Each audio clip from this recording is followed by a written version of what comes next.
ഉച്ചയ്ക്കൊന്നും പുറത്തിറങ്ങാൻ പറ്റാത്ത വെയിലാണ്. എന്ത് ചൂടാണ് ഇപ്പോൾ. ഈ ചൂടത്തൊന്ന് തണുപ്പിക്കാൻ വേണ്ടി നമ്മളിതാ ഒരു സർബത്ത് കുടിക്കാൻ പോവുകയാണ്. ഈ ഒരു സർബത്ത് കട ഇവിടെ ഒരുപാട് നാളായിട്ടുള്ളതാണ്. എനിക്ക് കണക്ക് പറയാൻ അറിയത്തില്ല. എൻ്റെ കുഞ്ഞുനാൾ മുതലേ ഇതുവഴി പോകുമ്പോൾ കാണുന്നതും അതുപോലെ നമ്മൾ ഇതുവഴി പോകുമ്പോൾ കുടിക്കുന്നതാണ്. ഇവിടെ ഇറങ്ങി കുടിക്കുന്നതിന് കാരണം എന്ന് വെച്ചാൽ ഇവിടെ നമുക്ക് അത്യാവശ്യം നല്ലൊരു ക്വാണ്ടിറ്റിയിൽ കിട്ടും, നല്ല ക്വാളിറ്റിയാണ്. ഇതുപോലെ സർബത്ത് എവിടെയെങ്കിലും കൊടുക്കുമെന്ന് നിങ്ങൾക്ക് അറിയാമോ?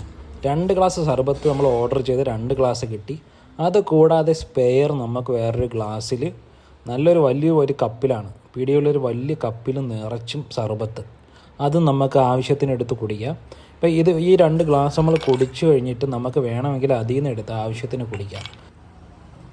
ഈ ഒരു സംഭവം അല്ലെങ്കിൽ ഈ ഒരു രീതി ഞാൻ ഇവിടെ മാത്രമേ കണ്ടിട്ടുള്ളൂ. സത്യം പറഞ്ഞാൽ ഇവിടെ നിന്ന് സർബത്ത് കുടിച്ചാൽ നമ്മുടെ വയറ് നിറയും, അതുപോലെ മനസ്സ് നിറയും. നല്ല ക്വാളിറ്റിയിൽ നല്ലൊരു സർബത്ത് കുടിക്കണമെങ്കിൽ ഇത് നമ്മുടെ പുത്തൻപാലമാണ്, നെടുമങ്ങാട്, തിരുവനന്തപുരം നെടുമങ്ങാട് പുത്തൻപാലം റൂട്ടിലാണ്. പുത്തൻപാലം എത്തുന്നതിന് മുന്നെയാണ് ഈ ഒരു സർബത്ത് കട.